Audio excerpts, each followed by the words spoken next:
Hi all, வணக்கம். எல்லாரும் எப்படி இருக்கீங்க? இன்றைக்கி நம்ம கிச்சனில் ரொம்ப சிம்பிள் அண்ட் டேஸ்டியான ஸ்வீட் ரெசிபி தாங்க பார்க்க போகிறோம். இது எங்கள் கொங்கு மண்டலத்தோட ஸ்பெஷல் ரெசிபிங்க. ஈஸியாகவும் செஞ்சிடலாம், ரொம்ப டேஸ்ட்டும் சூப்பராக இருக்கும். இது என்னோடய ஸ்டைலில் எப்படி செய்கிறதுன்னு பார்க்கலாம். கோதுமை கச்சாயம், இனிப்பு பணியாரம்னு சொல்லுவோம். Welcomes to Deep's delicious kitchen.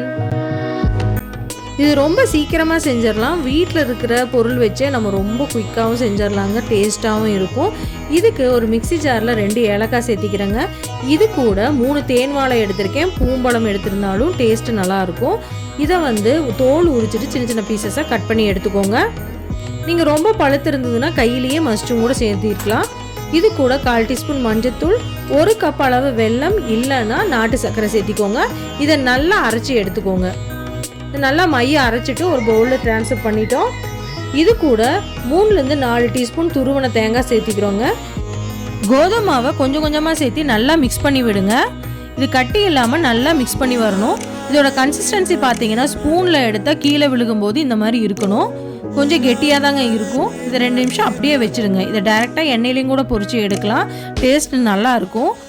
நான் இன்றைக்கி பணியாரக்கல்ல தாங்க நான் ஃப்ரை பண்ண போகிறேன். பணியாரக்கல்ல 1 டீஸ்பூன் அளவு நெய் எடுத்து எல்லா குழியிலையும் கொஞ்சம் கொஞ்சமாக சேர்த்திக்கலாம். குழியில் பாதி அளவு எண்ணெய் இருக்கிற மாதிரி நம்ம சேர்த்திட்டு சூடு பண்ண போகிறோங்க. எண்ணெய் சூடானதும் தேங்காய் சின்ன சின்ன பீசஸாக கட் பண்ணி எடுத்துகிட்டு 2 பீஸை எல்லா குழியிலையும் வர மாதிரி போட்டுக்கோங்க. இது நல்லா ஃப்ரை ஆகட்டும். இதுக்கு மேலே நம்ம கலக்கி வச்சுருந்த மாவையும் ஆட் பண்ணிக்கலாம். நெய்யும் தேங்காய் பீசஸும் சேர்த்து செய்யும்போது கோதுமை கச்சாயம் டேஸ்ட்டு வேறு லெவலாக இருக்குங்க.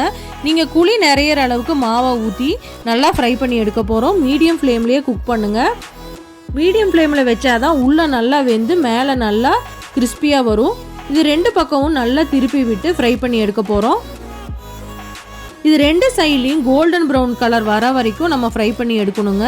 இப்போ பார்த்தீங்கன்னா எல்லா கச்சாயமும் ரெடி ஆயிடுச்சு. இந்த மாதிரி திருப்பி திருப்பி விட்டு நம்ம ஃப்ரை பண்ணி எடுக்க போகிறோம். இப்போ நம்மளோட கச்சாயம் ரெடி. எல்லாத்தையும் எடுத்துடலாம். எல்லா மாவையும் இந்த மாதிரியே ஊற்றி நம்ம சுட்டு எடுக்க போகிறோங்க. நம்மளோட கோதுமை கச்சாயம் ரெடி ஆயிடுச்சுங்க. பார்க்குறக்கே எவ்வளோ சூப்பராக கலர்ஃபுல்லாக இருக்குன்னு பாருங்கள்.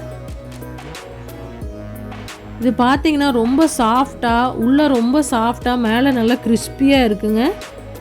டேஸ்ட்டும் சூப்பராக இருக்கும். கண்டிப்பாக இதே மெத்தடில் ட்ரை பண்ணி பாருங்கள். டேஸ்ட் உங்களுக்கு எல்லாத்துக்கும் ரொம்ப பிடிக்கும். குழந்தைங்கள்லேருந்து பெரியவங்க வரைக்கும் எல்லாரும் விரும்பி சாப்பிடுவாங்க. ட்ரை பண்ணி பார்த்துட்டு பிடிச்சிருந்தா லைக் பண்ணுங்கள், ஷேர் பண்ணுங்கள், சப்ஸ்கிரைப் பண்ணுங்கள். தேங்க்ஸ் ஃபார் வாட்சிங்.